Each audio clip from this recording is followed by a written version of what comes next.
মাটিপুং পাৰ্কত আহিছোঁ আৰু ৰাতি থাকিলোঁ আমি এই হোটেলতে। তাৰপিছতে এতিয়া ফুৰিব ওলালোঁ। মাটিপুং পাৰ্কটো এইটো চাওক, কলগছৰ নিচিনা গ্ৰাফটিং কৰিছে। এইটো ইমান ধুনীয়াকৈ ফুলবিলাক ৰুই দিছে, ধুনীয়াকৈ ৰাখিছে, চাফ চিকুণ পুৰা কলপাতৰ নিচিনা। গছটো অলপ বেলেগ, এইটো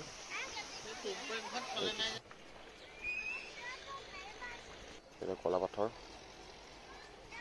এতিয়া ফুৰি বহুত ভাগৰ লাগিছে। কেফেটেৰিয়া দেখিছোঁ ওচৰত, তাতে যাম, চাহ খাম, কফি খালোঁ আৰু এতিয়া যাম। আজিৰ কাৰণে বাই বাই, টাটা। ভিডিঅ'টো